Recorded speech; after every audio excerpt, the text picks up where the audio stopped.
Okay, so hello everyone. Morgan, Maya, C, Karuna. Get started in a few minutes.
Okay, well, welcome, Leech Nguyen. How to say your name? Um, you have to unmute your microphone, yeah. How to pronounce? Lick, lick. Okay, lick. Great. Okay, nice to see you, Lick. Welcome. And David, Anna, Gabe, Iridia, Robert.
So when we practice meditation, we start to wake up, start to get up, and really step into um, a showing up for our life, showing up to our body and mind fully.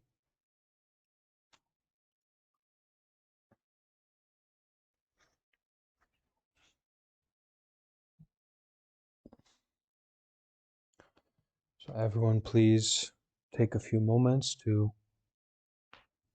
find your meditation position.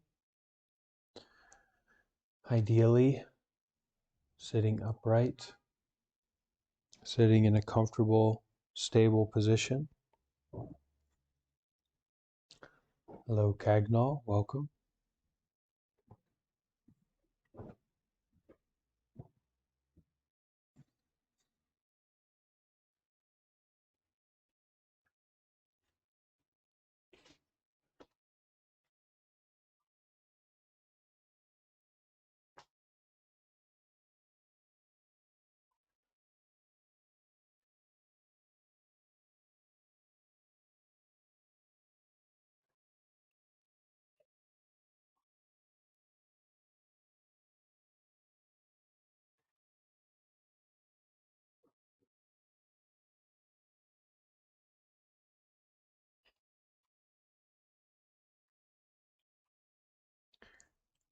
As we start to find our meditation position, we can breathe in deeply for a few moments. So we breathe in deeply and bring the mind home to the body. We become more aware of the presence of the body at this moment.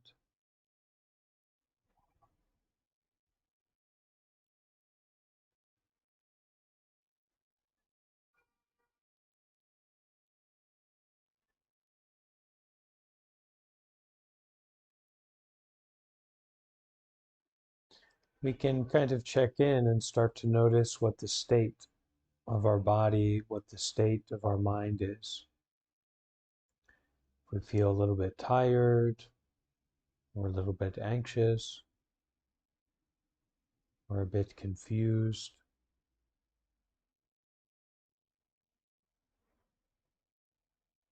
breathing in deeply and beginning to notice what our condition is at this time.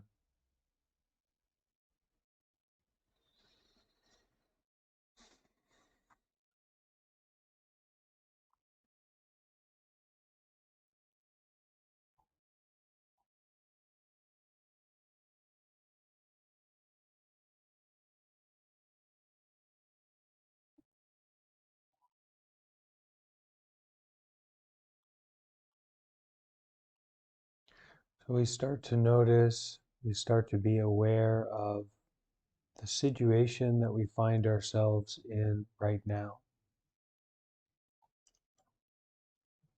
The situation of the body, the situation of the heart, the situation of the mind. We start to check in and notice about this situation simply through focusing on our breath, so that our mind comes home to the body, our awareness comes into the body rather than being focused outside.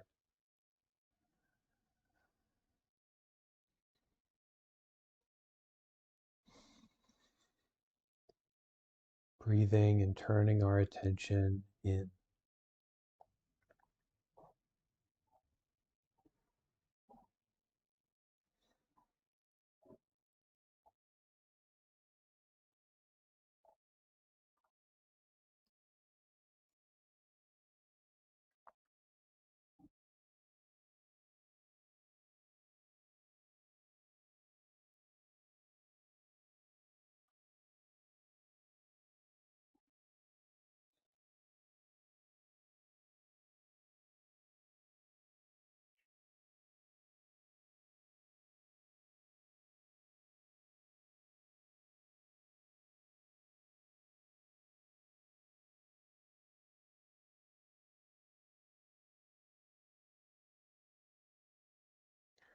Breathing in and being aware of the body sitting here.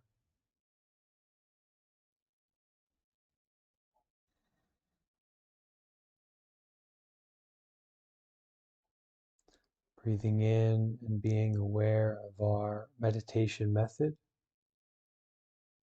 focusing on the breath. getting distracted, and then returning to our focus on the breath.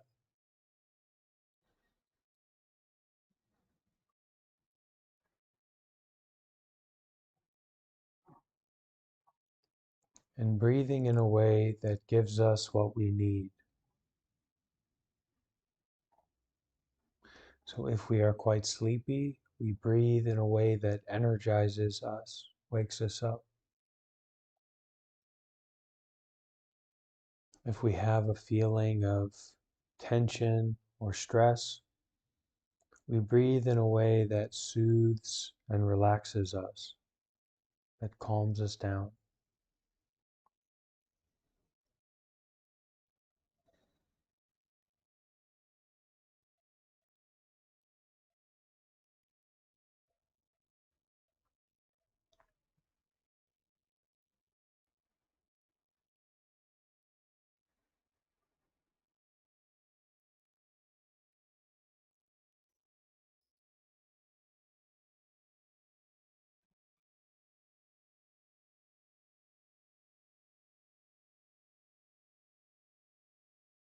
Breathing and being aware of what is happening right now.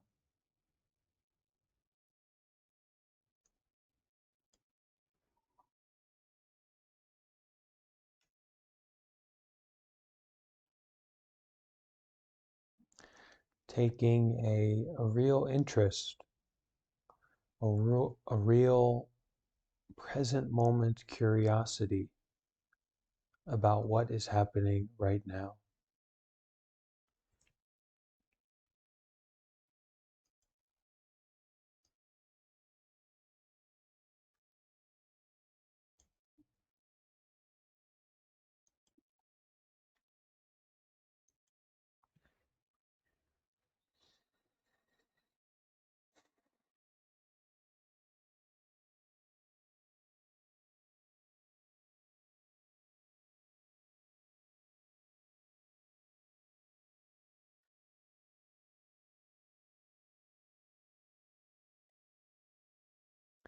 As we hear the sound of the bell, each one of us individually is invited by the bell to practice wholeheartedly, to follow the meditation method together.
each moment to restart and refresh, returning to the breath,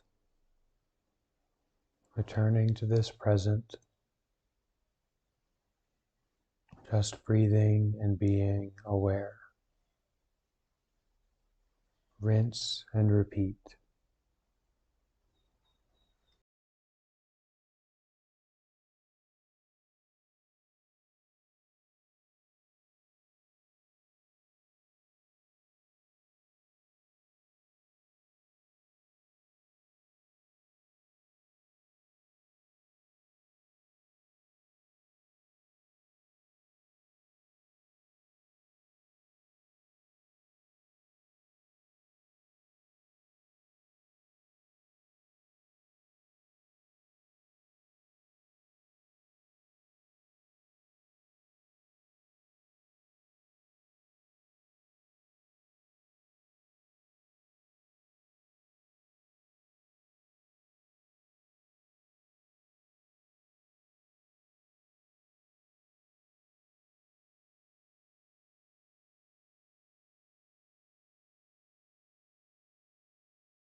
Moment by moment, breath by breath,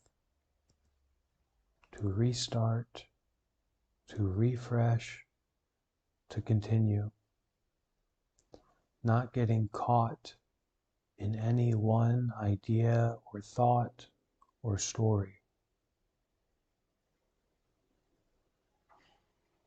Just breathing and being aware. Just continuing the practice.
Remembering that the point of our practice is not to get into this special meditation state. The point of our practice is to restart, to refresh continuously, to return to the method again and again and again as a source of joy, a source of peace, a source of healing, moment by moment, breath by breath, returning to the method, restarting, refreshing, just breathing and being aware.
There is no better time to practice meditation than in the midst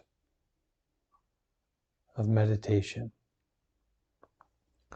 At this moment, to restart, to refresh, to begin again with a renewed gentleness, a softness, and touching that safety inside of ourselves with each and every breath. Sitting upright with a strong back and a soft front.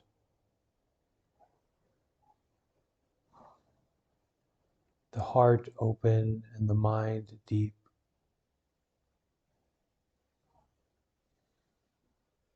Just breathing and being aware. Letting go of any worries, thoughts, confusions. At this moment, just the breath. At this moment, just being aware. Noticing how those thoughts, feelings, sensations are impermanent. They're always changing. But our awareness does not change. Our awareness is continuously there, continuously alive and present, non-disturbed. So we practice this just breathing, just being aware, to connect fully with this normal, ordinary mind. This mind of open, non-judgmental awareness.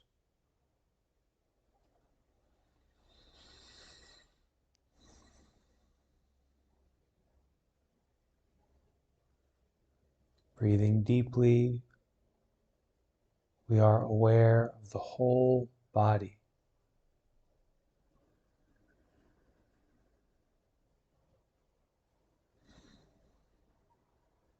Breathing out, we may smile to the whole body.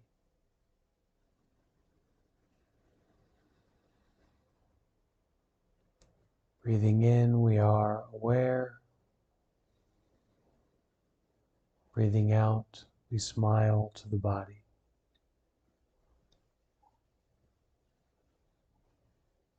Just breathing and being aware.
Okay.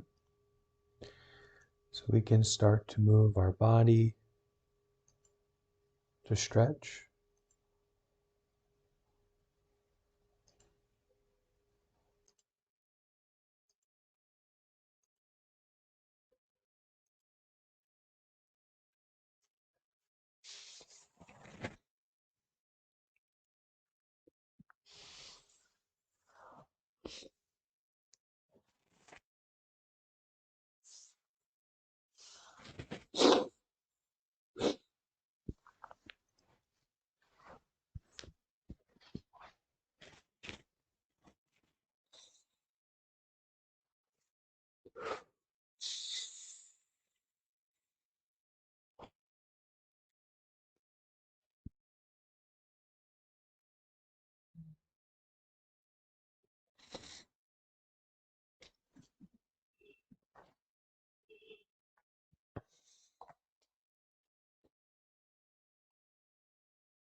So this morning I was reading a few verses from the Pali Canon, the original early Buddhist teachings. And I thought that today, for our practice, I will read those that I read this morning, and then we can discuss together. So I hope that some of the people here in the Discord will be generous with their words, with their thoughts,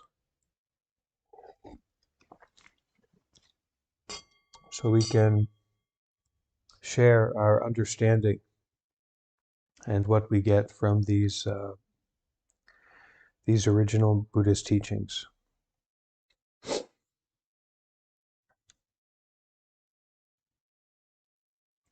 And I can post it in the voice text as well, the images from what we'll be reading today.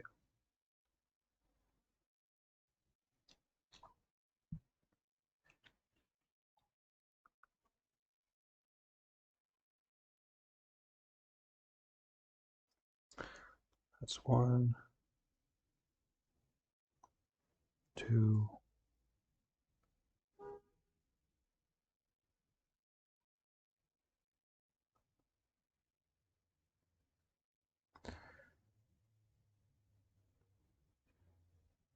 so just a few verses for us to read and discuss.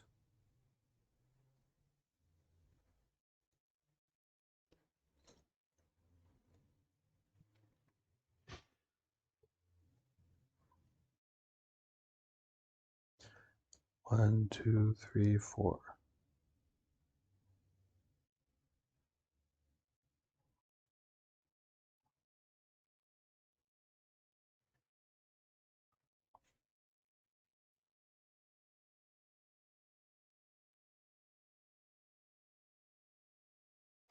And that is in the correct order. So we'll start with the sword, entitled A Sword. Is the name of the short verse that we'll start with.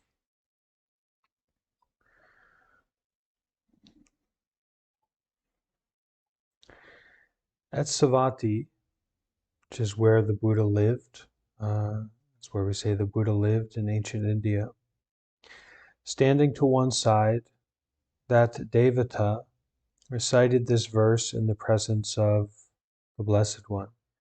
Devata here is like a heavenly being, some form of an enlightened being. So, for one reason or another, this Devata likes the Buddha and hangs around the Buddha. I don't know why. And reads verses to him. So, recited this verse. As if smitten by a sword. What does smitten mean? Anyone have idea about what smitten means? It's not an easy word. Speak freely.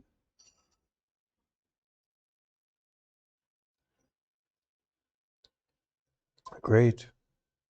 As if struck down by a sword. As if, it says his here, but we'll just do there. Can be a man, can be a woman, can be who knows what. As if their head were on fire.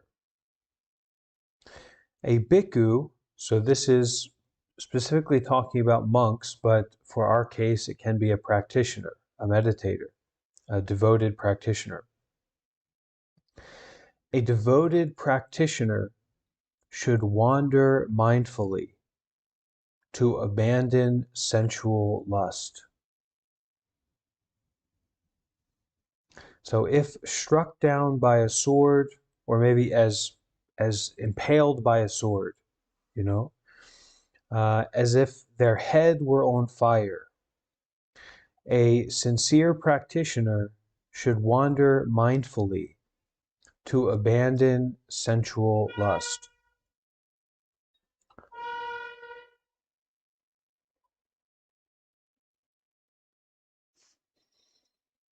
Wander mindfully to abandon sensual lust.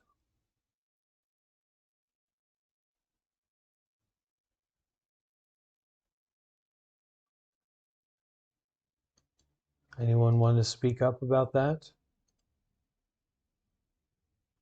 Morgan, why don't you go ahead? What do you have to say about that?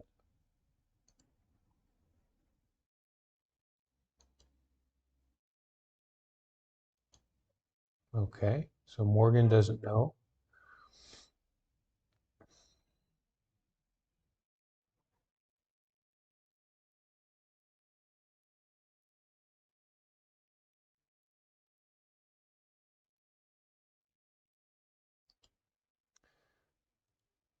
So Sasha says, even though your head is on fire, you should try to remain calm.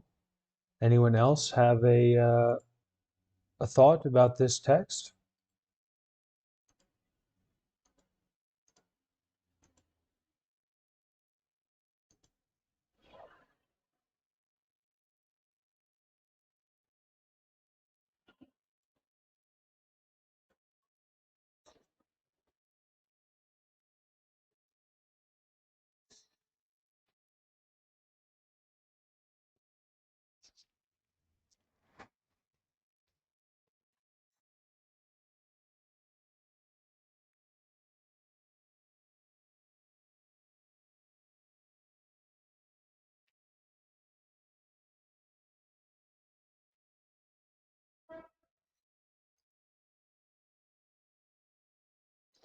Aha. So C here, thank you, Maya. C has something. C says, just as we seek to abandon painful sensations, we should also seek to abandon lustful sensations. In the same way that we seek to abandon painful experiences, painful sensations, we should seek also to abandon lustful sensations, pleasurable sensations. So that's to abandon our attachment, our aversion to pleasurable sensations and unpleasurable sensations. Great, see? So if smitten by a sword, as if their head were on fire, a practitioner should wander mindfully. So maybe for me, this brings up to be in the present without goal or expectation, but with mindfulness, with awareness about what is happening. To wander mindfully. To abandon sensual lust.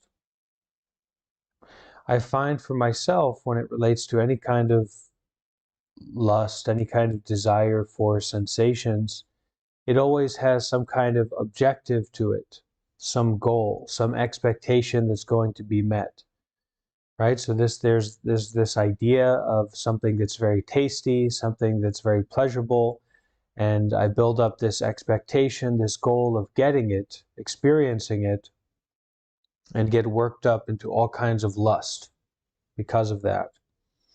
So wandering mindfully, kind of wandering without expectation, without goal, but with great mindfulness, with great presence of what is happening right now, to abandon sensual lust, to abandon painful sensations. We must also abandon lustful sensations.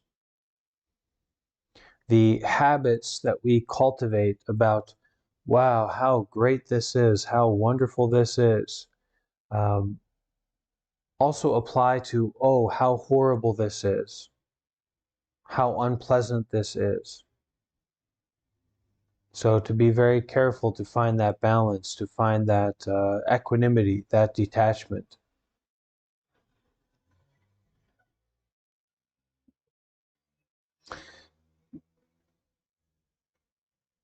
Okay, so that's what the Devata said. Did you want to say something, Anna?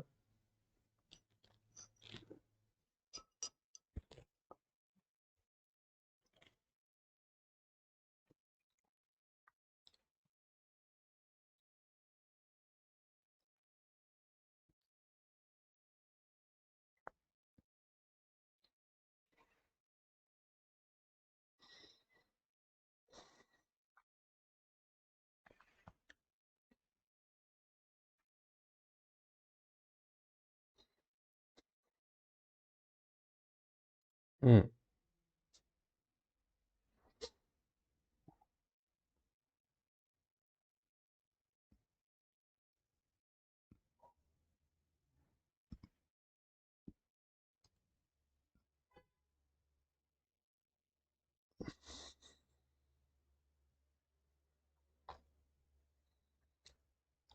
okay. Thank you, Anna. And it looks like Gabe wants to say something. Go ahead, Gabe.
Wonderful.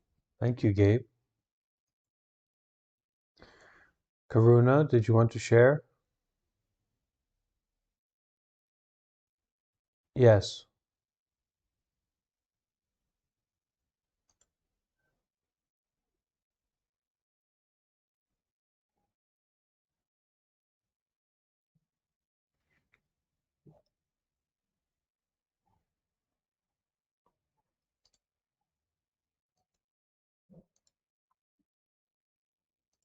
If you're struck down by your joy or your love, then you kind of wander around like a chicken with your head cut off.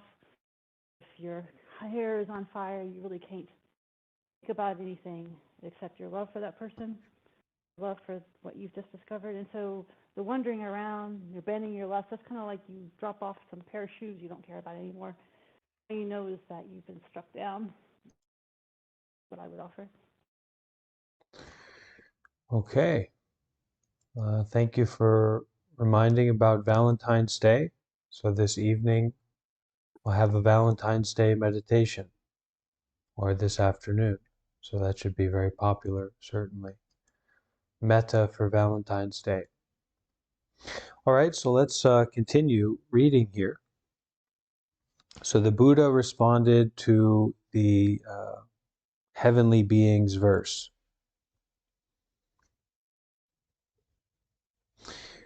As if smitten by a sword, as if their head were on fire, a bhikkhu, practitioner, should wander mindfully to abandon identity view. Should wander mindfully to abandon identity view.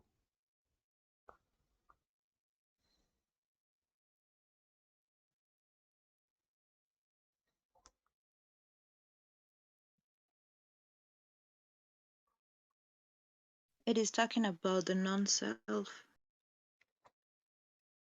Well, I think it's talking about here putting down our self-identity view. Me, my, mine. When we wake up and we don't want to get up yet, how do we put that down? How do we abandon that identity view and just wander mindfully? And in the in the early Buddhist teachings, this was very literal. You know, this was to be homeless, dressed in rags, wandering in the forest and wandering in burial grounds and cemeteries indefinitely. To wander mindfully. And this is still possible to do in modern day Thailand, Myanmar, in certain Buddhist countries. You can still practice this way. I would like to do it, but I can't bring my laptop with me. So I'll have to consider about that. But we can do it in our lives moment by moment. We can practice this way of just wandering mindfully. Instead of, oh, okay, it's time for me to go there. Or, oh, it's okay, I woke up, but I'm still sleepy. I need to go back to sleep. I need to keep dreaming. Instead, to keep up this alertness, this mindfulness about us in our mind, our mindfulness, our awareness, and to wander mindfully without expectation, without goal, and to really value that time that we have to do that. And sometimes we're so easy to fall into a sleepiness or a drowsiness where we waste our free time. And for a lot of us, we don't have very much free time. So we don't want to waste it just distracting ourselves, but instead to wander mindfully to abandon identity view.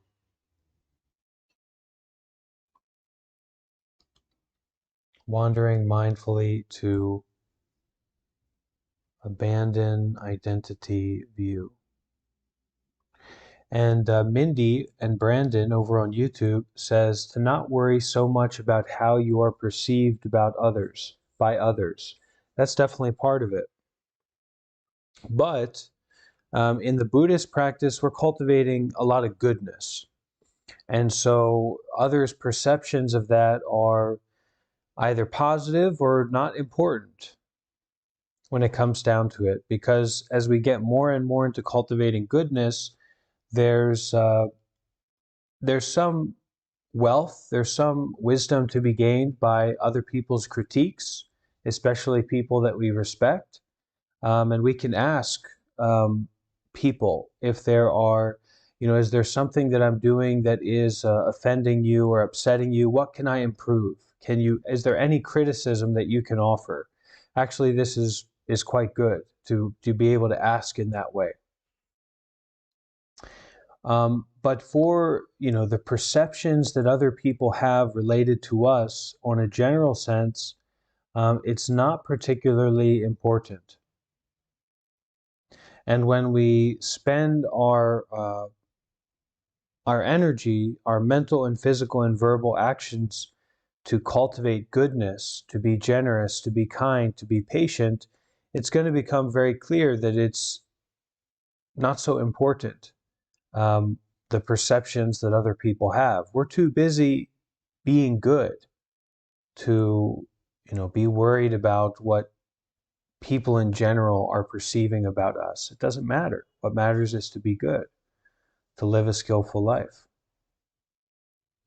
And when we are with people that we really respect, or people who are supporting us in some way, then sure, we can ask them. People we live with, we can ask them, is there anything that I can improve? Anything that you notice that I could help more with? These kinds of ideas can be very helpful. These kinds of practices.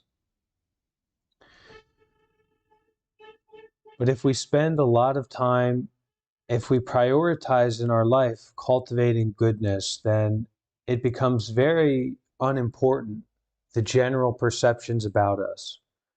Because whatever those perceptions are, they're going to be related to our intention of being good.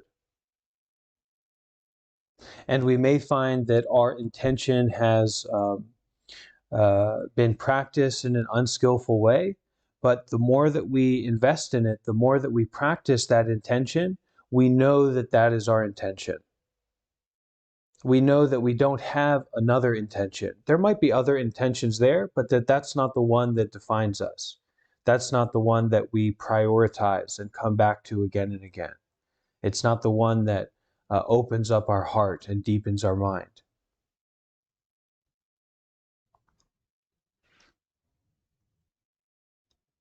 So, as if smitten by a sword, as if struck by a sword, as if your head were on fire, a practitioner, a meditator, a yogi should wander mindfully to abandon identity view, to abandon the view of a self, the view of me, my, I. And this wandering mindfully, I'd like to speak more about it, but I'm not sure how to flesh it out. But in a practical way, it's going for a walk when you don't know where you're going. It's to take a few moments of time when you have that space and that openness to just kind of wander around mindfully, but not with a dullness or a haziness, but with an alertness. So that it's not this you that's moving towards an objective or a goal, but you're just wandering mindfully. You just are there in the present with awareness. And you're not going in one particular direction. You're just being. It's a very powerful practice to do.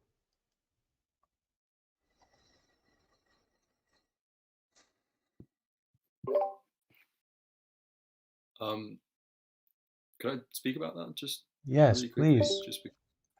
Oh, cool. Yeah, I do a lot of walking mindfully. There's no objective, there's no goal. I'm just going out and wandering about, trying to be as mindful as possible. And I know we talk a lot about being awake versus being asleep, in terms of being aware of present moment, what's going on around you, as opposed to identifying with thought and sort of sleepwalking through your life that way. I find that sometimes it's really difficult when I do that mindful walking practice to stay mindful. Sometimes I find myself falling asleep, falling into that dream-like, trance-like state where I'm thinking and so I don't know. I think it's just sharing my personal experience about how I find it somewhat difficult to do sometimes. But yeah, that's all.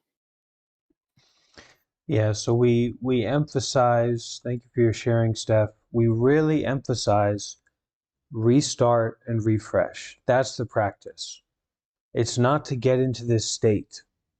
It's to learn and to acclimate yourself to restarting and refreshing rather than reacting and going further and further into this cycle of birth and death, this cycle of this and so that, and then this and that, and this and that, and just endlessly going into this cycle. But to stop it, to cut and just to restart, refresh, begin again. And that is to apply the method. That's what our meditation method is for. And when we stay with the meditation method in the proper way, in the right way, it will protect us. It will heal us. But to stay with the meditation method in a proper way, we have to have a relationship with a teacher. We have to have a relationship with a community. We have to have a relationship with the teachings. And when things start to get hazy or intense, we need to reach out. Because you can practice meditation in a way where you really get yourself worked up.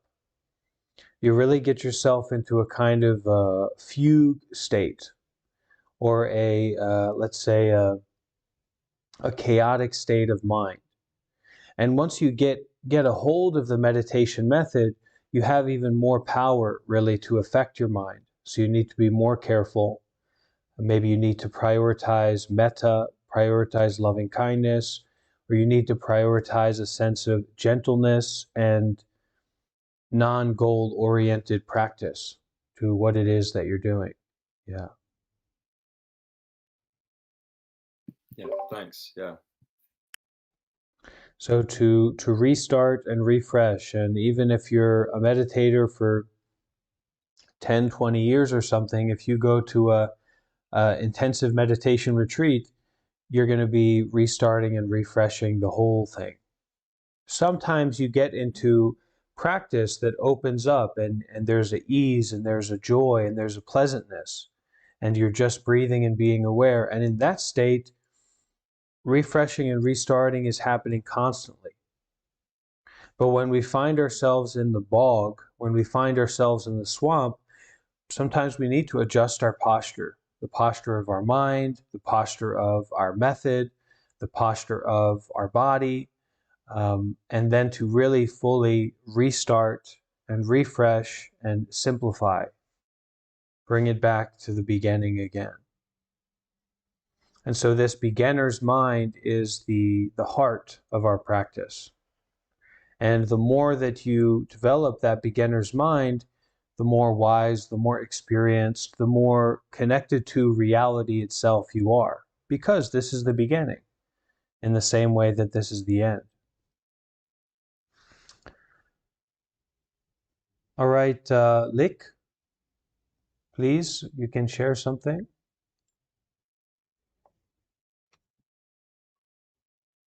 Yes, what you just said remind me that this afternoon, when I lie down in bed, I feel a little bit tired. So I watch myself inside myself, and the feeling is not really good feeling. But the way I watch myself, I feel that kind of joy, the joy of being in myself, the joy of watching myself. So what you just said is that that's a good things. Do I need to restart again and get out of that stage? Even I focus in myself and the feeling and the body. Yeah. Okay, great. So it's like this verse says here. It is to wander mindfully.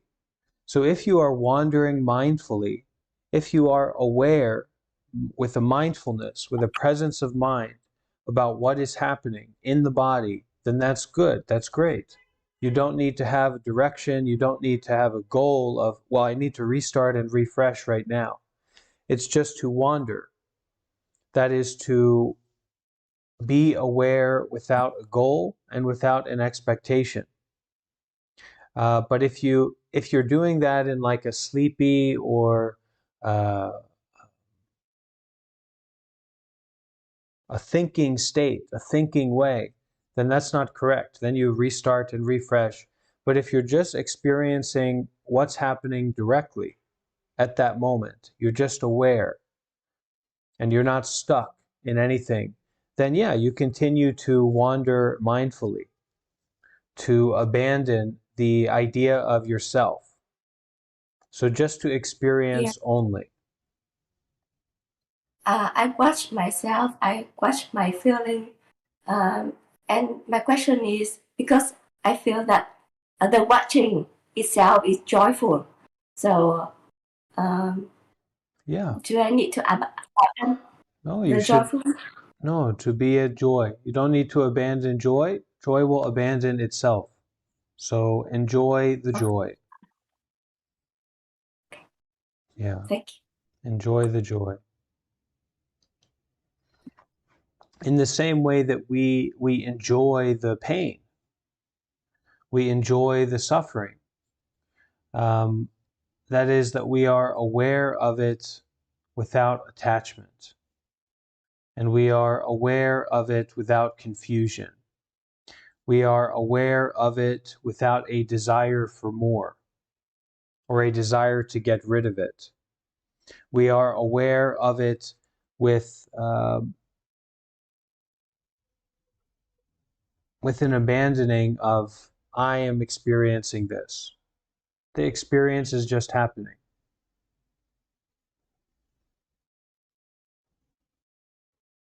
And you can recognize that you are aware that that experience is happening, but don't make it my experience. It's not your experience. It's just you are aware that that's what is happening. Okay, Karuna, you wanted to say something?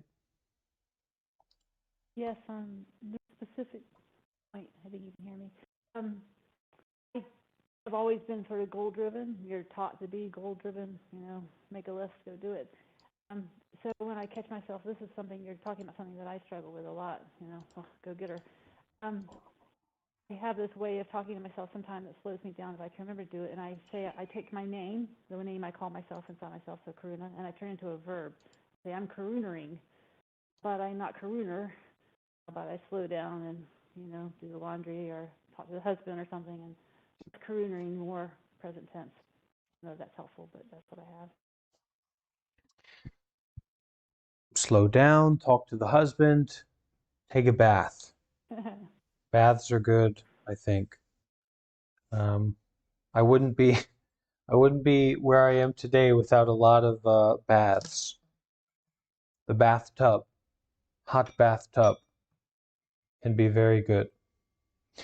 All right. So, does anyone have any important question or a live question for them about what we went over today?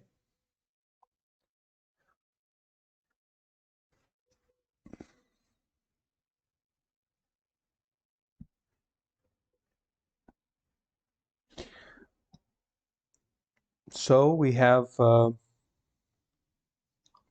been taking the 5 precepts during this time for our morning or this session at this regular time. So we will take the precepts together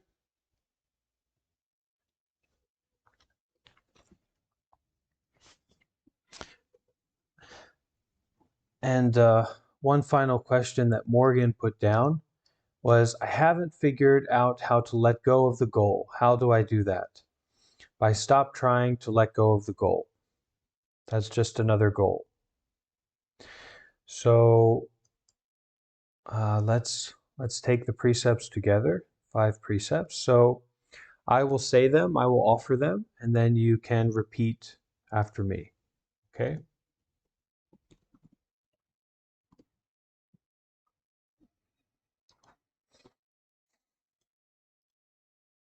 We can bring our hands together, and then after we make the precepts, we'll say sadhu together 3 times.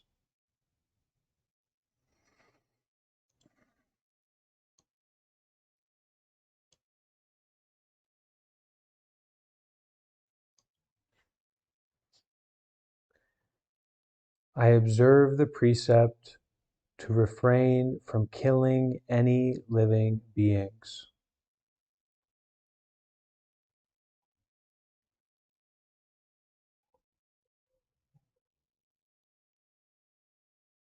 I observe the precept to refrain from taking anything that is not given.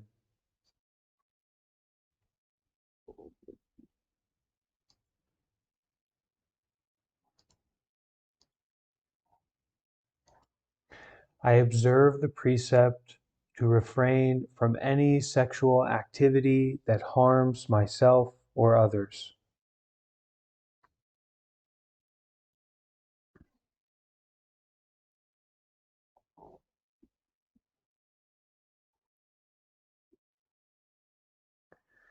I observe the precept to refrain from telling lies or speaking roughly.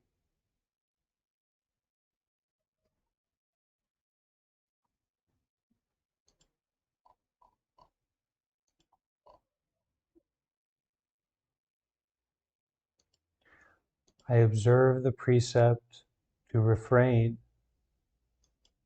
from taking any drug or intoxicant.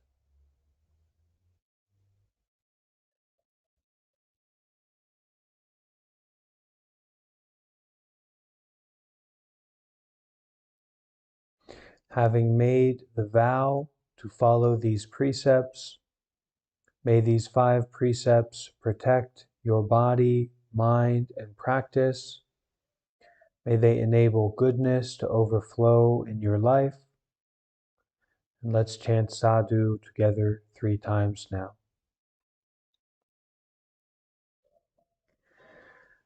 Sadhu.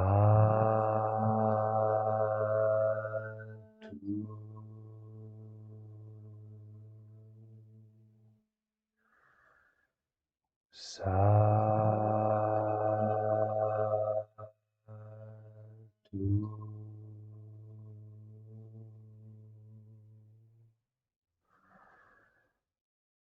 Sadhu.